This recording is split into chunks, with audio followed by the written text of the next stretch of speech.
Hello everyone, welcome to my hallway room. Okay, let me show you what I mean by hallway room. This is one of my many systems in this house, and this is really a hallway, it's not a room. So can I call it hallway room or just hallway system? But I put two pairs of speakers in there, 2 power amps, 2 preamps, a streamer, a DA converter, and a CD player, and the turntable phono stage here to do a lot of testing. This room is fairly irregular, very low ceiling, and I'm 6. With my shoes is 6'1", with my head is about 6'4", and this will be about 6'7". You can see the ceiling. If I stand back farther back here, you can see this is about not very tall, 6'7", and 11 feet wide. Did I say that already? I think I did. And hallway all the way to the back to the front is almost like 30 feet long, but it's irregular.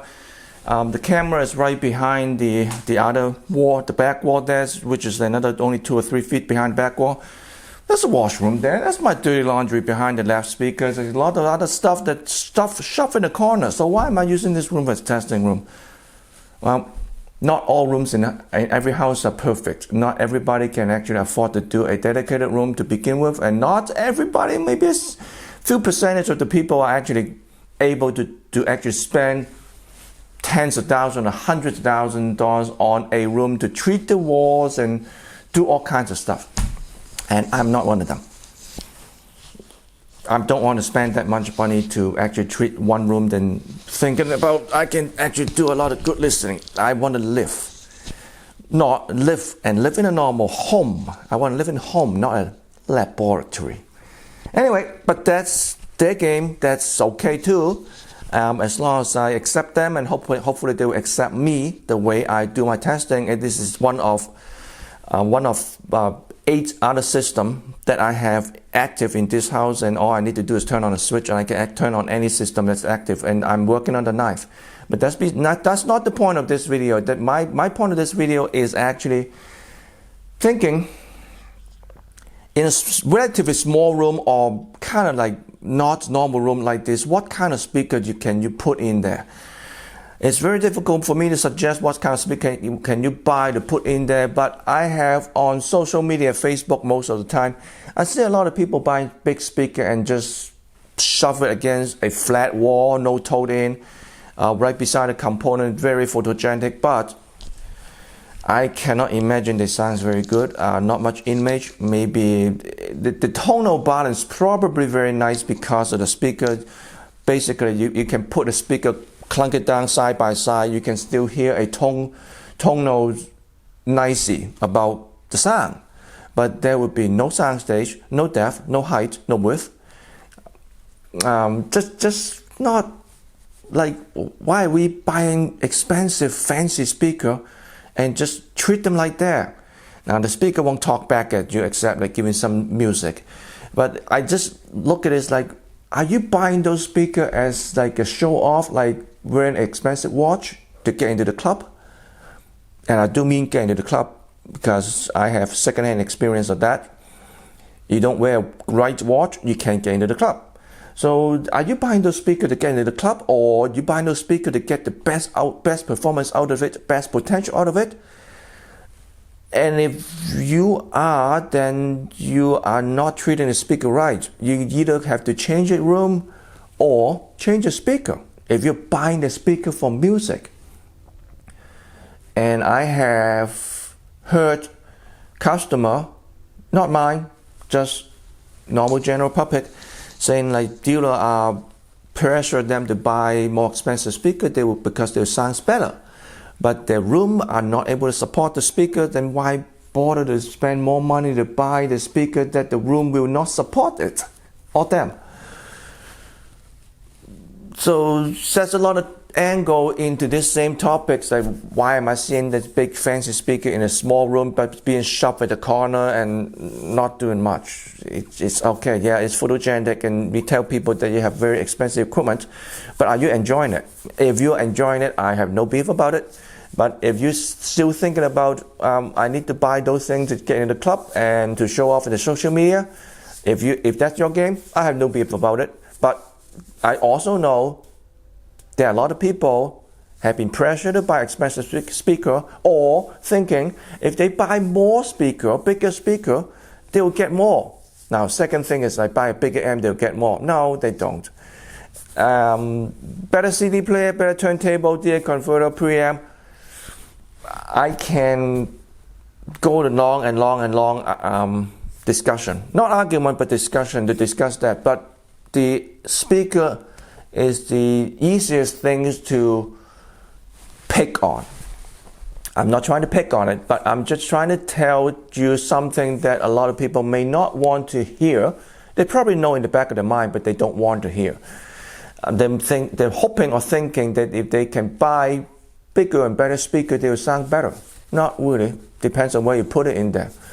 So why am I putting this big speaker in this room? Because it works. Those speakers don't have a lot of vertical dispersion, so the high ceiling doesn't bother them. The long length of the room, well, let's call it space, hallway space, listening space. The length actually helps a lot in the depth. And if you sit right here, that's where the chair used to be, right here. It gives you a very, very deep sound stage, and also give you height, width. As long as I push it against the wall, kind of far away from the side wall, and told it in, I would get a lot of width. You cannot hear the side wall because it's almost have no first reflection. I also have a little bit of diffusion and damping absorption material on the side wall. But if you told in far enough and put it against the side wall, that is almost no first reflection from the side wall. And when I want depth, this is what I get. Now the bookshelf speaker, the stand mount speaker, very, very good image also, because it's the stand mount, small speaker, no big woofer. The low ceiling doesn't bother them, and in fact, up to here is 6'7". Up to here 6'7", but beyond that is towards the camera, that's 16 feet up. It's a cathedral ceiling up there. I will probably take the camera off from the tripod at the end of the video and show you a little bit about this space. Back there is a hallway, is a staircase down to the basement. Can't help it. But, my idea is, if there's space, there shall be system. So, a clunker system down here, didn't know what to think about it really, but it actually turned out it's really closely. There is not much of an echo in this room. It's very closely, very easy to tune, really, because it's mid to near to midfield listening, not a far field listening. So there's not much you need to do in a room treatment point of view. And I get over 45 pairs of speakers in this building, so that's all the speaker grill back there. That you can also see a pair of speakers back there too. The foam is absorption materials, more or less balanced the other side, which is go all the way to the washroom, which is a kind of empty space. Image wise, actually shift slightly to the left, just slightly. And that's another topic in another video. That's most room, if actually not purposely built, they're always slightly off. That's why I put a make device like a separate attenuator to balance that out. It's not much you can do unless you really have a balance control. So if you want to live in a normal house, it's not something that mechanically, meaning treatment wise, you can help on those precise image. But you know what? I'm going to tell you something that most people don't want to hear. Your left and right ear not necessarily balanced either. If you actually have a single frequency that's balanced, your high frequency on the left might not be hearing the same thing as the left high frequency on the right. So slightly different balance. Who cares? I usually don't even sit in the middle to listen to music. I kind of sit sideways and then do something else and think about it half asleep. Well, like the last video I said that if I play music for 3 hours and then if I can sleep really well that night, the system's working. Or if I fall asleep, great. That's another sign. if I have to justify this, think about this, is it good, is it bad? No, it's not. It's not what I'm thinking. That's not what I think about good system. But backtrack into the main things. When you buy a pair of speaker, always think about your room before you buy the pair of speaker. I'm not going to go into details because there's a lot of different school of thought on this topic, but I want to tell you that don't buy a pair of speaker just to be photogenic or get into the club unless you want to. I don't know how many people really want to, because what club are you getting into? I don't know. I used the crappiest speaker. In fact, as my friend Adam just picked up a pair of Roku speaker, digital fidelity the other day, and I thought it's great. And I don't even know how much it cost in the 80s, but I thought it's great. And so is this.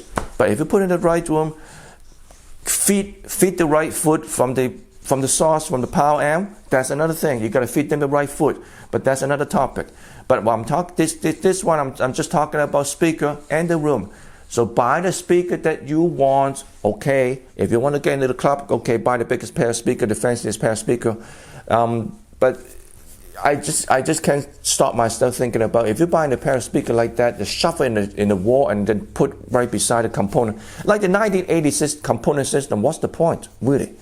And if you really want to enjoy the music and get the most potential out of the speaker, then you got to think about where you're going to put them.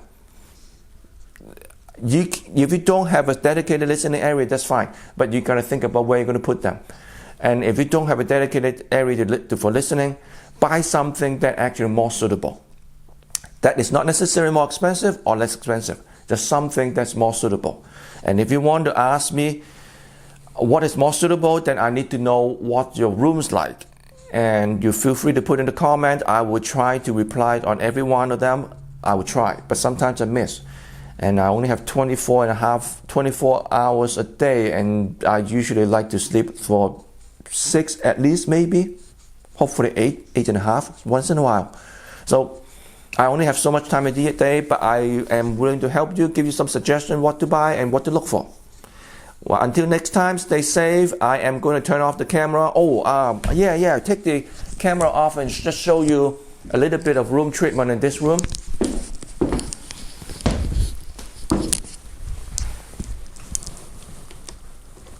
Okay, let me see what you see. So that is a ceiling up there, all the way up there, and hey, camera, focus. Yeah, and if you look at this side, I have my design clothes. It's my design. I paint them, use it as a room treatment, and when I want to wear them, I just take them off on the wall. And on this wall, it actually have a bulkhead on this side. And again, that bulkhead doesn't bother this tall speaker a lot because it doesn't have they don't have a lot of vertical dispersion, so the bulkhead doesn't bother them at all. And this is thick winter coat, so thicker material for this wall because of the bulkhead. And 2 pieces of foam, one side and the other side. Some audiophile will say that you have 2 speakers in the same room, and there's a lot of other speakers talking when the one pair is playing. Well, I can tell you that it actually sounds pretty good, and if I take the pair of speaker out, there is a difference, but not enough for me to concern. So I would rather have this so I can actually swap between speaker and system quickly. That's more important to me, but your priority is your priority. So you have to decide what you want to do best for you. So I'm going to put it back on the tripod. Yeah, back into the position, and then bye.